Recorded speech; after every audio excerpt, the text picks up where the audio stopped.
Okay. Am I on video? I've got to be You're on video on your deck. We can hear you. Hi, everyone. Welcome to another exciting Brisbane Tableau user group.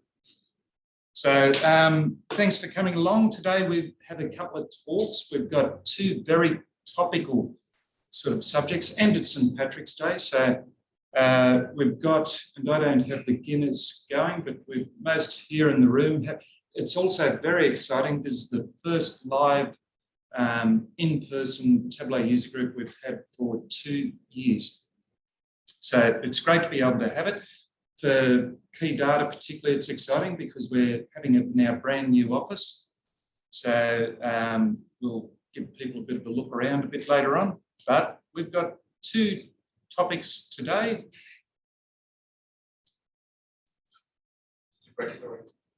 Yes. And first we'll do the quick acknowledgement of country. I'd like to begin by acknowledging the traditional owners of the land on which we meet today and pay my/our respect to their elders past, present and emerging. I extend that respect to Aboriginal and Torres Strait Islanders and First Nations people here today. So for today we've got 2 topics. The first one is from Anton. He's been doing some fantastic work in machine learning and data science, and he's using Tableau to act as a front-end layer for that. So that Tableau is really very good at allowing data to be presented the way you need to show it. And he's got the smarts going on behind. He's got Tableau working up front. I'll be really keen to see what that's going like. We also have another topic, and I might ask this, can't see the hands of the people on screen, but who is aware of the Log4j issue that occurred late last year? Who has fixed their Tableau implementation in respect of that Log4j issue? It's been surprising. So I've spent the last 3 days teaching Tableau Server administration, and I had another class about 3 weeks ago. Not many people have. It's surprising how many Tableau servers are out there that have not been, and Tableau desktops and Prep and Tableau Bridge, that have not been updated to ensure that that is not an issue. Sunny has been doing a heap of work with us, and he'll be talking about Log4j, security hardening and monitoring, because we've started doing some stuff and he's got some great stories to tell there too. But I think first off, I'm going to hand over to Anton. And bring it up. Okay, thanks. Thanks everyone and welcome. My name is Anton. I work at LeapIn as a data scientist. My background is in machine learning and some front-end work as well. Basically trying to bring together the insights we can get from machine learning and bring in that why do we care piece to explain it to people who don't necessarily understand all the stuff that happens in the back end. Try and present it in a way which it can provide actionable insights. So today I'm going to talk about some of the evolution of analytics and where it's heading in terms of the machine learning and in-depth analysis side. And then we'll go into the technique which I'm using in this particular instance, which is called XGBoost. And then we'll look at how have I wrapped that into a dashboard so that we can use it, we can action the something off the results which we find in there. So analytics have been becoming more and more complex over time. We started with looking at general reporting, saying what have we seen previously, where, like, if we're looking at growth, we're looking at what percentages we're seeing coming out of the last report or the last reporting period. Then we've worked into some analysis of these historical figures or these contemporary figures. Then we started to work into live monitoring, real-time monitoring, and that's where Tableau can work really well, where you can have live data streamed in and you can get information as it's being recorded in there. And where a lot of its work is now moving, where a lot of companies now trying to gain that market edge is in the prediction side of things.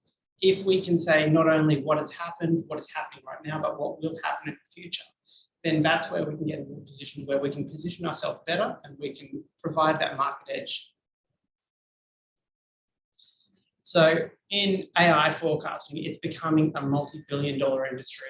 I'm sure it's no surprise to anyone that it's a growth industry and so many different companies out there making their name off analytics, of artificial intelligence, and of providing these insights and actioning these insights in real time. So there's a whole bunch of different areas it falls into.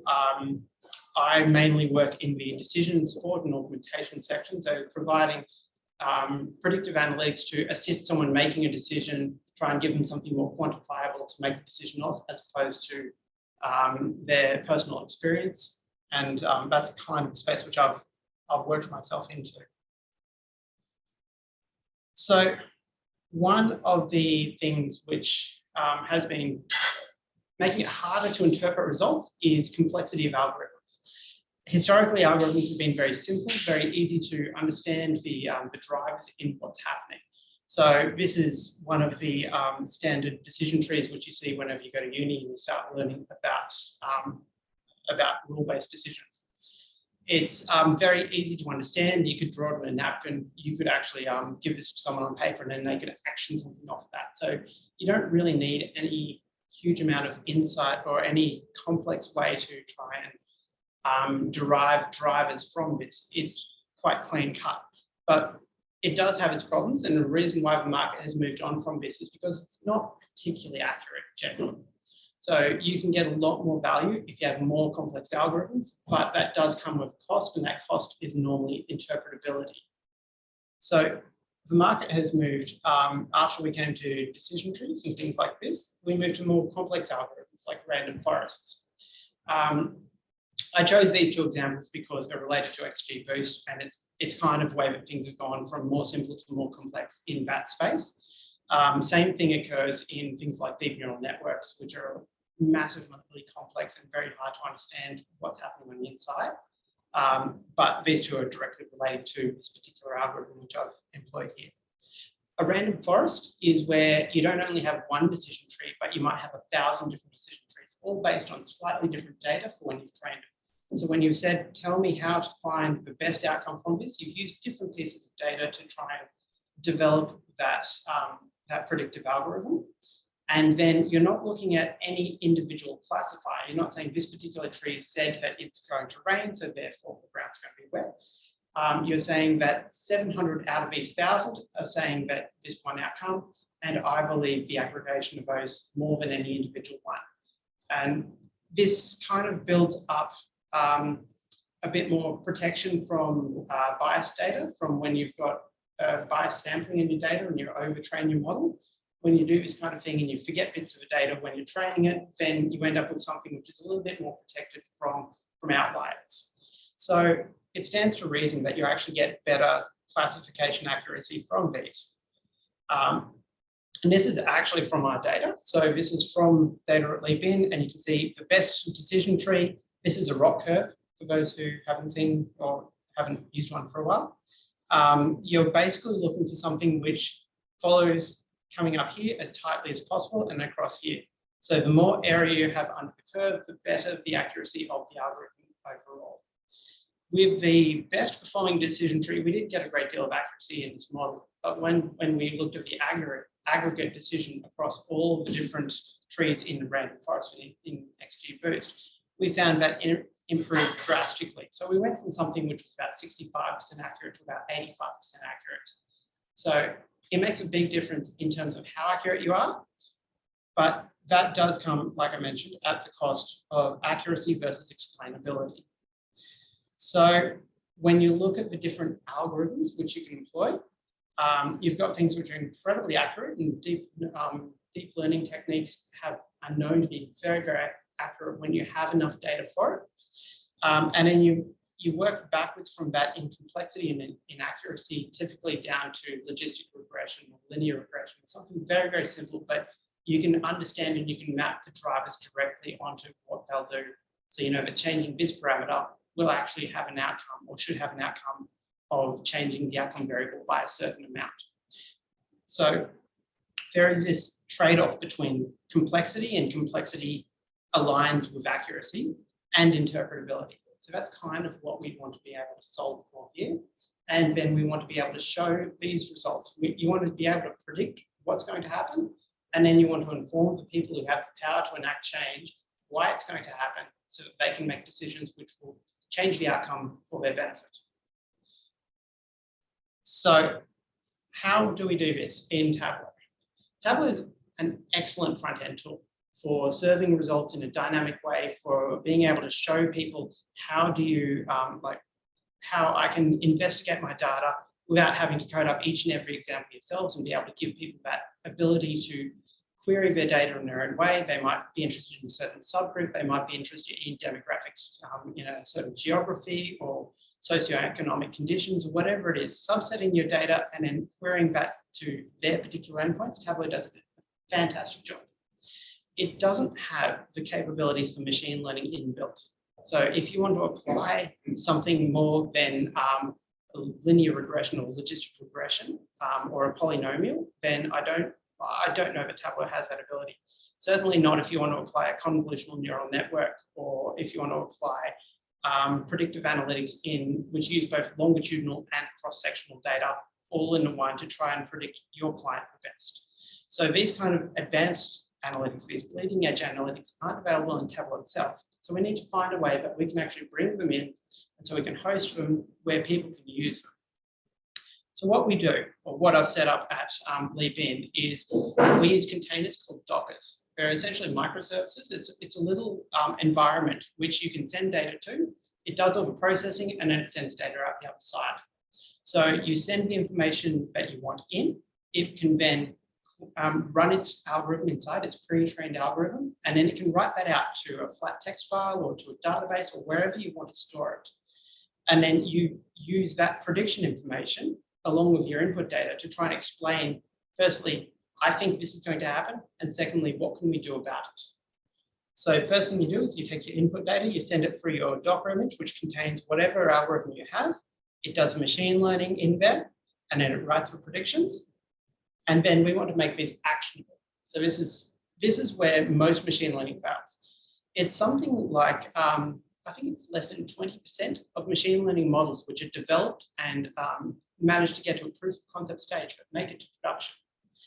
And the reason being is it's so hard to actually tell people, like to have these insights in a way that it's robust and it can work time after time, and it's guaranteed you're going to get something out the other side. And it's at the same time to have something that people can say, why do I care, without going away and doing a 3-year degree to understand what does it mean.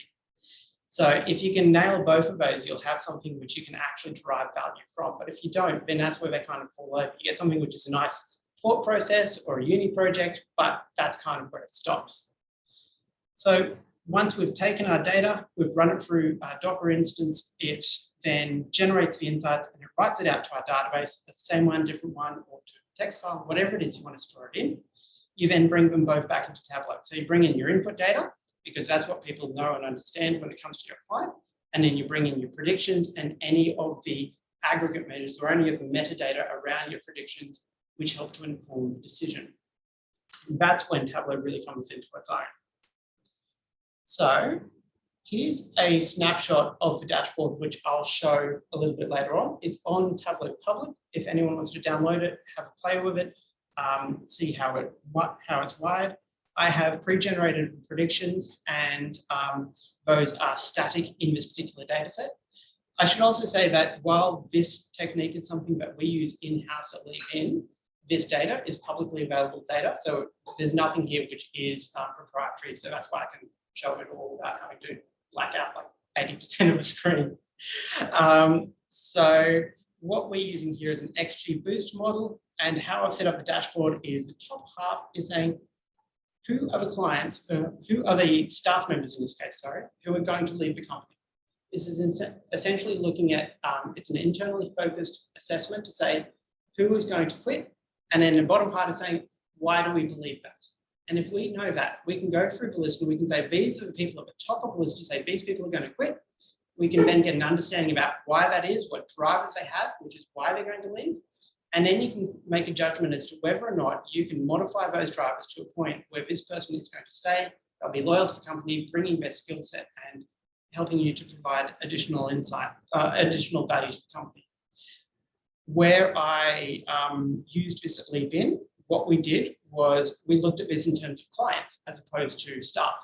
So we said, here's our client base, here's all the information we know about our clients. Can we understand when people are going to send in their letter to say, I want to sever my contract with you and I'm going to move to a different service? If we can understand that in advance, then we know who to call up to try and make sure that they feel the love, that they feel connected to the company, and that we can make sure that they are best supported, or at least understand what's going wrong so that we can try and alleviate those problems for them and others in the future. So the top part is, what is it? We're saying over here, the prediction scores, and then the bottom part is why. This is, well, why do we care and how can we understand what's actually going on? And so with that, I'll actually switch over to a dashboard so I can explain to you how I've structured this. It's not particularly pretty, but it does the job. So what we have here is the dashboard on Tableau Public. I've got a couple of different filters. In this case, I've set up most of the filters which were in the input criteria. So if someone wanted to know, for those people who've been promoted in the last 5 years or not, who's likely to leave? Sorry, just ignore that. Okay, no. That's me chatting with Sunny on the phone. Okay. So we have things like how long have they been with the company, whether or not they've been promoted, the satisfaction level at their last interview, how many hours they spend working every month, what salary, low, medium, or high, and how they're evaluated last round, how many projects they're on. Exit predictions up here is the main one, which I would filter by. You can also search for an employee by ID, and you can search for an employee by name. So in that way, I could have also put in filters, although they're not here, to search by department or something like that as well. So you could say, I'm looking at the sales department, give me a list of the top 10 people who we need to look into to see whether or not there is a way to change their decision if they genuinely are going to quit. So what I've done is I have set up 2 boards behind the scene, but typically I only deploy the dashboard, not the pages themselves. So that's all that's up here. You can click on any individual entry and you can see down here, the drivers for that entry change. So this is actually dynamic to the individual. So you can say, this person here has this particular score and I want to know about them. You can say, firstly, 0 on this. This is actually the log of odds. So it's a little bit hard, a little bit complex to understand, but the prediction up here is a percentage. So that's a lot easier, cleaner for people to know that 96% risk of leaving means that, 96% of the time that person would be leaving in the near future. So that's quite clean. But the log of odds is easier for computers to handle. And so that's why I'm presenting that down here. That's how the algorithm actually works. Intercept is saying the average rate of leaving is down here. So it's less than 50%. It's actually about 20% in this data set. So 1 in 5 people within the year would leave, so about that 20% turnover. After that, you would say that this person is on 2 projects, and typically people on 2 projects are more likely to leave. They might be underutilized, they might be bored on what they're doing, but that's one of the factors which is driving up the decision. Then you could say their last evaluation, they got a 2 out of 10. So a very low score in evaluation, which increases the risk that they're going to be dissatisfied and they're going to leave. They've worked for 179 hours, increasing their risk. The satisfaction level was 0.5, which isn't great either in this data set. So it's saying that these are factors which are contributing to them leaving. You can see down the bottom that it's actually increasing their risk as you go. And then as you go along from there, none of the other factors really play a role for this individual. If you wanted to say, I'm interested in who has been promoted, and then you can say this, just maximize everything there. So this is who has been promoted in the last 5 years. And you can say there's 3 individuals up here who are at substantial risk of leaving. And then you could dig into it, you could say the satisfaction is the major issue, and then the time and company. So if they've got low satisfaction, they haven't been in the company very long. They have been promoted though. So the promotion is here, which drives down the risk of them leaving. But you can see that the major thing here, which I would target for this individual, is saying they're obviously unsatisfied here. If we can dig into that in a conversation and see why is this, and is this something that we can change, then that's going to have the biggest change in the prediction of them exiting the company. So for this particular algorithm, it does allow you to understand and dig into the drivers which influence the decision while still keeping most of the complexity, which allows you to get relatively high prediction accuracy. The reason why I used XGBoost is because there is this specific XGBoost explainer which someone has developed for this particular task, which makes it super easy to implement this particular technique. There are walkthroughs online with how you can run XGBoost using R and Python, but it has to be one of those two languages. And then XGBoost Explainer is a wrapper around that, which is there's walkthroughs on how to do that as well. In fact, the XGBoost Explainer walks through both in one go. So if you look at that, so what I typically do is I look at that, I run through their example code, I then look at how does their data set compare to my data set, and what can I do to change it over so that I can use it with my data set and explore my data. Using that approach, I know that I have a technique down because I'm getting the same results as them in the system. So I know that at least methodologically, it's all solid. And then I know that I can explore my data in a meaningful way. So that's kind of how I work through the process. But yeah, no, that's pretty much how I have set up this, how I've wrapped machine learning into Tableau in a very, very short form. But yeah, if you are going to use more advanced techniques, and as you can see, as you go down to the list of people who haven't been leaving, you can see high satisfaction, their salary is good, they have been promoted, and their time in the company, the number of hours they're working is a little bit higher. So I think in this data set, these people are likely paid by the hour which they're working in the company as opposed to salaried for how many, like regardless. That means if you've got someone working 90 hours in a month, they're not getting paid a great deal. So that's why I think there's an inverse relationship between number of hours and the risk of them leaving. But yeah, if you are going to use more advanced algorithms, then I would recommend looking into a technique called SHAPS, which is another kind of explainer which wraps around any machine learning algorithm. It doesn't give you the same level of detail as this does, where this tells you a stacked version, where you say this particular factor influences the decision this much, and then because it moves further down the tree, this one then influences that decision even further, and you get this progressive layout as it moves down.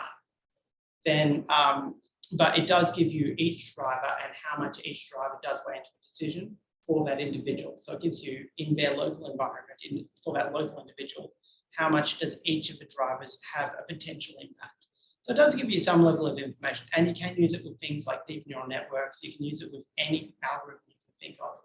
So there are benefits to that, but it doesn't give you something quite so clean. Yeah, if anyone has questions, I'd be happy to answer them now or later if you want to get in touch. Like a time to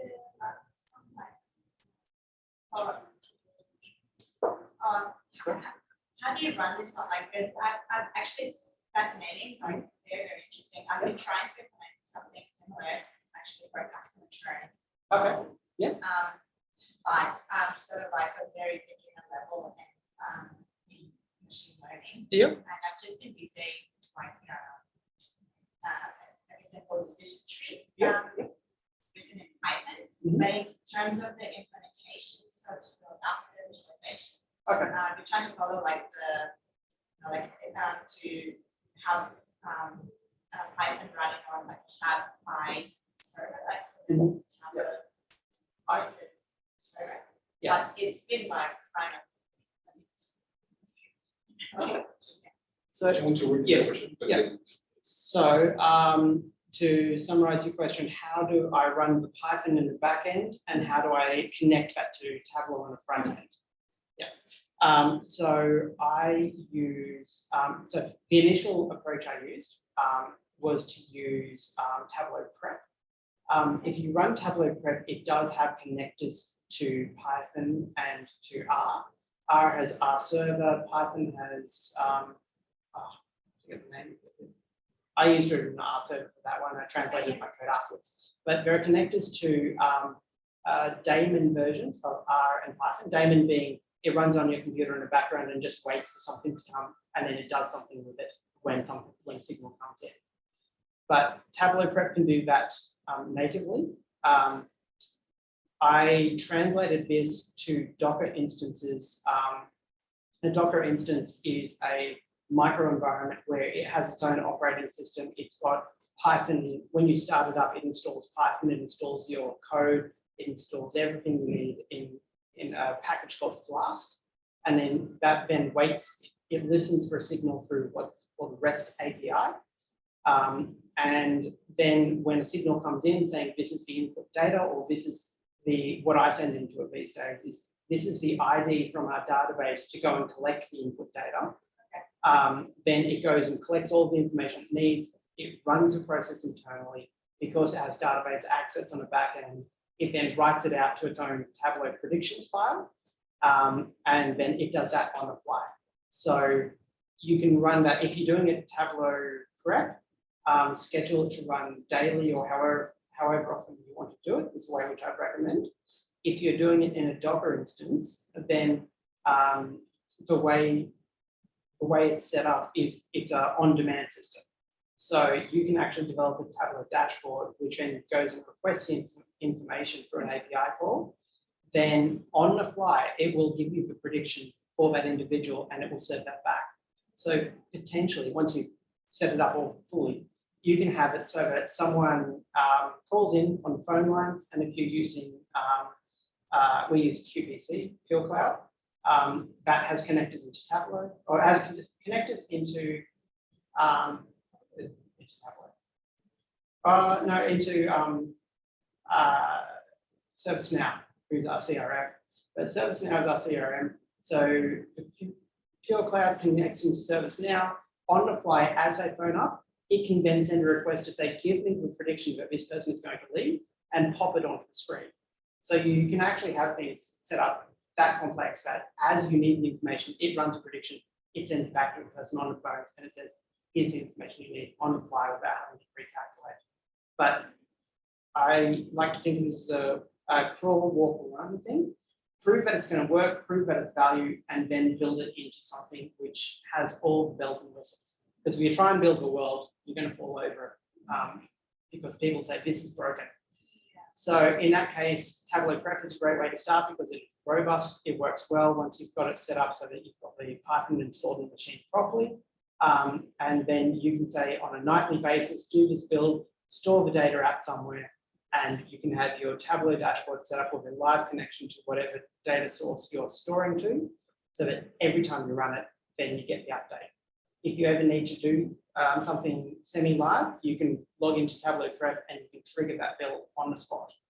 And if it's a relatively uncomplex algorithm you're using, or it's a relatively straightforward process, I should say, collecting data from one place, running a prediction models, and prediction models are cheap in time. So then you could say, you could log in, you could manually trigger the update because it's a live Tableau dashboard, you would have the update within 30 seconds. Yes? I was quite impressed by how you with the artificial explainability and accuracy in the block code. How do you match the like some kind of a comparison between logistic regression and decision trees when you're on that work? So like how do you go ahead and say like, all right, so this is a sweet spot for me, you know, and be able to explain and have an accurate model. Yep. So is my phone working? Yeah. Yeah. Okay. So the question is, how do I balance accuracy and interpretability, and how do I find that sweet spot which is going to work so that it's actionable, but also accurate to a level which is useful? So I normally start with more simple algorithms And this is in environments where people typically don't have predictive analytics. So anything is better than nothing. So if you provide something very simple and it's an improvement on what they're already doing, faster or more accurate, then they'll see that as a win. And then from that, you build up confidence and rapport with the individuals you're building it for. And then you say, this is good, but I can do better. And then you can build in more complex models which have that, which they have more trust in the model itself. So the interpretability can be limited to the stuff that they need to know, which is actionable, as opposed to understanding fully step by step how did it come to the decision.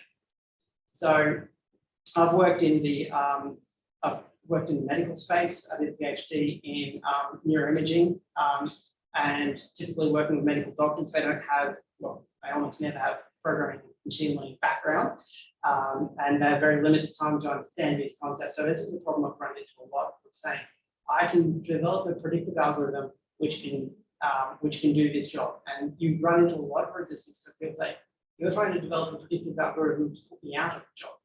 So you really need to sell that this is working with you and this is benefiting you. But you also then, it's once again, it's crawl, walk, run. You start with something which makes their life easier, and then you progressively make it more complex to make it even easier still, to the point where, because you've brought them along on the journey, then they're still buying your product, they're still buying what you're selling. And so long as you need to keep in mind that you can keep that interpretability to the level that it's accurate. Something like SHAPS will definitely give you that. Like if you say, here are 5 factors which are actionable, and here are 20 factors which are not, you only really need to understand those 5 factors and how those are impacting your data. Because if you're saying gender is a factor, I can't change the gender of something. So what can I do with that information beyond knowing that they're going to leave, and that's one of the major drivers. But if I say, like in the medical space, smoking is a factor, that's actionable. And so that's something which you need to be able to tell them, this is a factor which is impacting this individual, potentially causing them harm. So if you, in that case, you can increase the complexity by in a stepwise fashion, and just make sure that your client is always 100% with you on the way of seeing. They're seeing the dream. They're seeing that the predictive analytics are helping them and making their life easier, and at the same time, they are buying, like they are fully believing the quality, the accuracy, and that's how I kind of work up to that.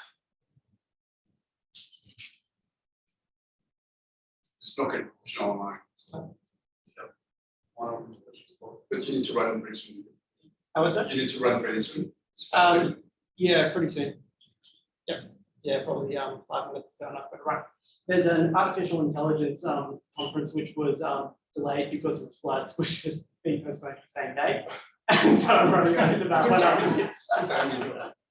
So yeah. Anyway, thank you for the opportunity. And if anyone has any questions, please reach out. If anyone wants to workshop their problem spaces, and always happy to talk it out. So, Thank you. Thanks again. Should we get Quick suggestion, maybe we just had a short 5-minute break to let Sunny get set up and top up those drinks if anyone needs. Thank you, Anton. thanks. thanks again. Was it? Yeah, you too. Yeah, let me know if there's one, so I should be able to take my pressure. Yeah. That's good. We've talked to me the Tableau. Yes. That's good. Yeah, you too. Hey, Sunny, you're ready to talk? We're taking a 5 minutes break, but you're ready. Either or. If you want me to just take control over the slides, I can do that. Or yeah, I think you've been promoted as a speaker. Or we can do a lucky door prize. We've got a couple of lucky door prizes. So for people in the room, look under your chairs. You should maybe find a sticker. Hopefully, it's not at the top, in front there. There should be a Tableau sticker somewhere. And then if you find the sticker, you won the prize. And for people online, I thought that I had a magic wheel, but there's only 10 of you. So if Caroline is still there, I think maybe I can ask you a question. And the first one that answered the right question wins the prize. And Caroline sent you a brand new BMW. or I think, was it Mercedes? No, just a t-shirt, I think. So for people online, first one will tell us when is Tableau conference, the first day of the Tableau conference coming up. We have a winner. We have a winner in the room. Yes. And do we have a winner online? I think it's Paul. Paul, Paul Dickens. How are you, Paul? Where are you from, Paul? Can you open your microphone and tell us who you are? Where are you from? Yeah, hi, I'm in Sydney. I work for University's Admission Centre. Good. And I think you won yourself a t-shirt, I think, Caroline, is that right? Yes, you won a t-shirt, Paul. So private message me your details and I'll get that sent to you. Congrats. T-shirt, Thanks. 10 years worth of Tableau licensing. That'd be good, right? Or 5 years. Caroline is Thank paying. you. Cool. Sunny, I think we're ready. So whenever you want to check over, I'm going to mute myself. And No worries. Thank you very much. Good evening, all. Thanks, Anton. That was a great little demonstration just then. And I just noticed there was a couple of people jumping on from over Singapore as well. So welcome to all in the room there and all online. So tonight, I'd like to go through a little bit about the Tableau Server security, and in particular, the Log4j vulnerability. Go through some other bits about the Tableau Server hardening, and follow up with the server monitoring that we've put into place that can help with your environments and keep them not only notifying if they're up or down, but also alerting you if they're not so secure as well. So Log4j, this is an Apache library that is used in a bunch of software all around the world. Not only Tableau Server and desktop, but in numerous other pieces as well. It was actually created so that developers can concentrate on the coding solution and not worrying about having to code or a debugging or logging tool. And it's been supported and maintained as part of the Apache open source suite of tools.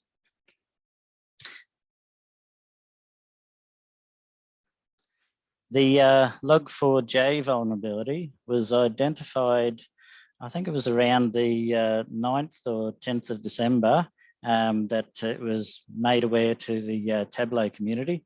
And at that stage, there was a big frantic run around to try and rectify the issue, because the vulnerability actually it has the potential for allowing remote code execution on the server by carefully crafting a request to the server that could be written to the logs. And when it gets written to the logs, it can get automatically executed, leading to a possible compromise in the security. The vulnerability affected older versions of Tableau Server, Tableau Desktop, Prep Builder, and Bridge. Now, Tableau Bridge is the piece that is used for getting the data to the Tableau Online service. And I've got a couple of articles linked through here. So if we can share the slides later on, you'll be able to follow along and research a little bit more of this for yourselves.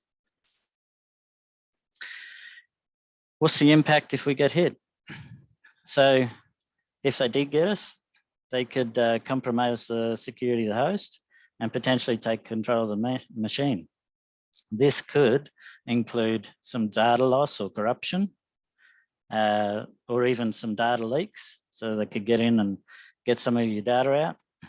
You could have some sort of blacklisting, but if they ended up installing some form of bot on there or something like that, or a bit of a denial of service.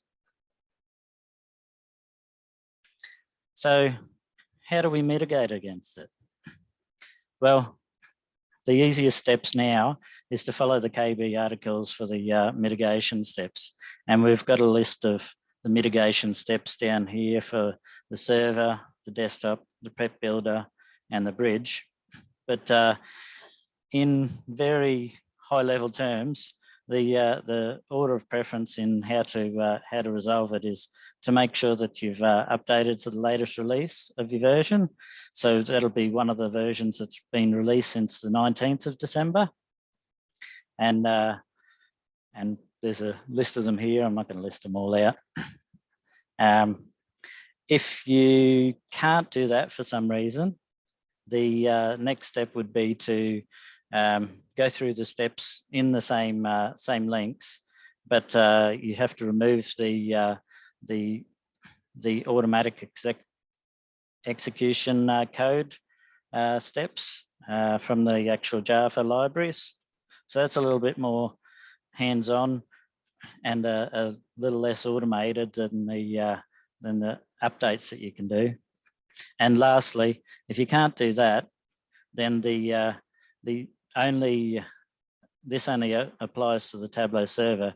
You could set up a system environment variable that will tell it not to execute when it's writing to the logs. And what Tableau's done while they've done these new releases is they've updated to the latest version of the log4j2, and they've disabled the automatic execution that was in place. So other vulnerabilities. There are a number of other aspects of the Tableau server that when you first install, its basic operation is to get you up and running as quick as possible. And that's to not get in your road of you being able to get in and get some speed to delivery to your insights. However, they do have some sections on their website, part of their best practice for enabling your security hardening. And security hardening is basically just improving the security. So there's a series of 17 steps that they suggest you go through, and not every step will be needed for every environment, but it's up to the system administrator as they're going through to work out what is best for their environment. And each of these steps on here do link to the appropriate place within these this link up here. So if you just want to go in and just make sure your TLS is up to date, then you can just go to that link in here. So how do we keep up with new vulnerabilities? Well, we make sure to apply the security hardened steps for each new installation and check after each upgrade. And the Tableau and their parent company Salesforce actually do some releases on their the security advisories. The Tableau security advisories did move up to the parent Salesforce site around April last year, I think it was. But another great resource is coming here and checking out the resources that Tableau has on their website there.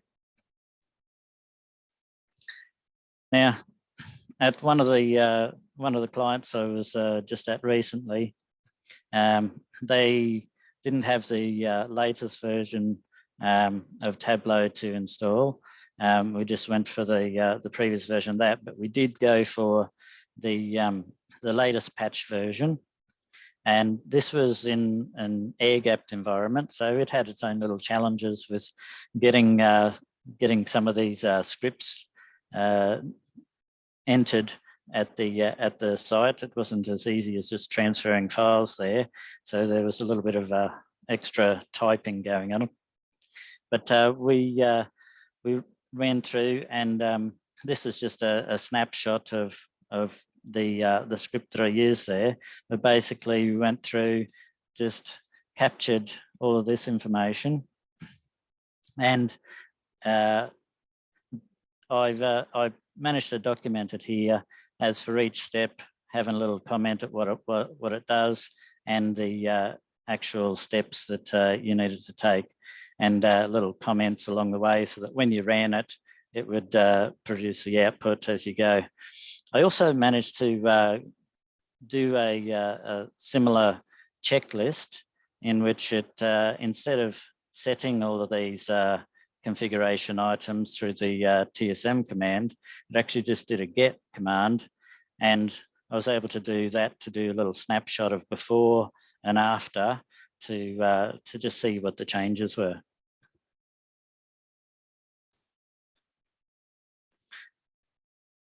And now we're on to the server monitoring. So we've recently invested in a bit more of a proactive look at the monitoring that goes on for our servers, and that includes a number of Tableau servers that we look after. And the monitoring service that we use, PRTG, it actually uses a few different sensors. We can check to see not only if there's a ping to see if it's up, but we can go through and check to see if the SSL certificate is okay. And also another thing that it checks for is to see if the SSL certificate has a change for the common name. But the other bit that it does here is it tells you how long it's got before the SSL certificate's got before it expires. So we can see here it's got the 302, and that slowly goes down. So every day that number just goes down. And the closer it gets to the 0, the more that it'll go into a warning and potentially a fail state. The other one here is the SSL security check, and this was on the TLS security. I'll actually show you what that one looks like shortly. And this is basically indicating that this particular Tableau server was not patched, and it's still allowed some of the weak protocols through. The other monitoring that we've done is we've actually got it to do a bit of an SSH into the Linux box and run a little bit of a script to go and check to see if some of the services are running. So we use that to just make sure our Tableau token service is running for one of our Tableau servers that we have embedded in a portal. And now I will show you some of our PRTG software. Now this is the desktop version. It's also available in as a website, so we can bring that in here, and you can access this from just about anywhere. You're able to go in here and see the overall look at what the whole system is at. You can see there's a couple of sensors that we've paused. The majority of them are up. There's none that are down at the moment, but there are 5 that are in a warning state. So we can actually click on the warnings to see what they are. One of them being the SSL security check on one of our servers that we're looking at. Another one's the Tableau remote monitoring tool. And the other one here is a low disk space on my VM. But it has the ability that we can actually tag a few of these things. And so I've got some sensors that have been tagged with Tableau here, and I can just pull them up at a glance, and I can sort them by the device type and our own internal server. You can see here we've got the check to see that the web service is running, the pings are running, the SSL certificate, that's the 302 days remaining, and to check to see that it has strong protocols available. Now, if I hover over that, it should come up with a little graph there as well. And you can see that there's a little bit of a change in the status here. And that has gone from having the weak coverage to the strong coverage, and just recently enough. And the other things in here, it goes and checks out your free disk space on your servers and things like that. Your how much of a load there is on the system. So we can hover over that, and it'll tell us that at 10 a.m. there was a big spike, and it's only getting up to about 60% usage. But if we have a look back over time, it looks like that was probably about the highest usage, and overall it doesn't go much higher than the 45 to 50% utilization. So you can use that to see if your server's getting hammered at particular times when the users are accessing it, things like that. And same thing here for the memory, to see how many gigabytes are free and things like that. And we did actually have an issue where we didn't have enough memory on one of our servers, and we're able to utilize this to identify that it was peaking after certain workloads, and we were able to rectify it and then continue monitoring it afterwards. And it's been able to keep us in the basically in the green sense. That's about it for my demonstration. I don't know if anyone had any questions they wanted to ask, or.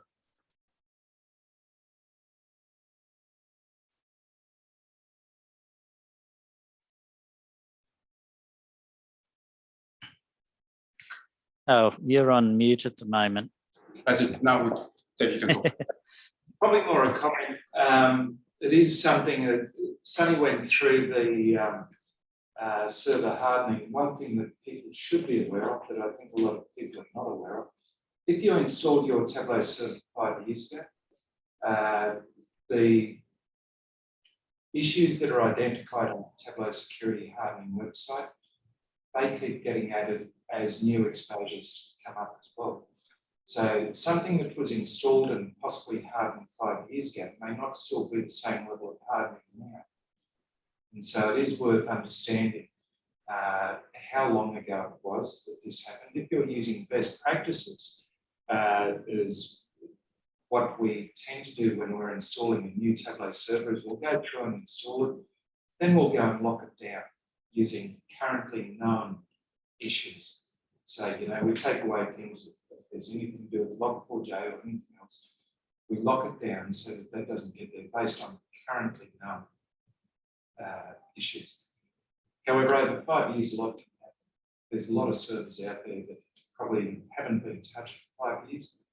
It's worth being aware of that one. It can, I suspect there's a few people that somewhere along the line will find an issue that they're just not expecting. So Sonny's been very active in this space lately, and he's developed it into a nice little script. We're happy to share that script, but if you send an email to Sunny or Carl or I, then we're happy to do that. You get paid in Guinness. Sorry? You get paid in Guinness. Yes, that's it. Do you have any questions from the room? The room, physical room, and also the Zoom present calls. Any questions from you guys? Sunny, thanks a lot. I think you've only had a couple of days to present. We had one of our presenters pull out because she's at surgery. So thanks for stepping in at a short notice and was an awesome talk. I've learned a lot. I don't know about you guys, but I've learned a lot. Thanks a lot, Sunny. Yeah, no worries. It was definitely a surprise to be doing the presentation tonight. Went through it with Dave on the Monday, and yeah, we both thought it was definitely a good topic to be able to discuss at this time anyway. Yeah, and I'm glad I'm not looking after the Tableau server at my work. Thank you.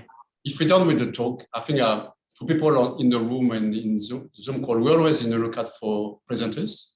So we run those Tableau user group every couple of months, usually 6 to 8 weeks, depends. So if you got a story to tell, if you're a Tableau user, it doesn't need to be Alpha Nova, it could be just show us a tip and trick or whatever. Just come forward and tell us you want to talk. I think this the community is really for all of us. So it's not only Dave and I running it. I think it's really we're looking for meeting and hearing your stories. So thanks a lot. I think we'll probably need to close off. Do you have any other closing thoughts, Dave? Oh, just there is Tableau conference coming. Oh yeah. Fred? Tableau conference May 17th.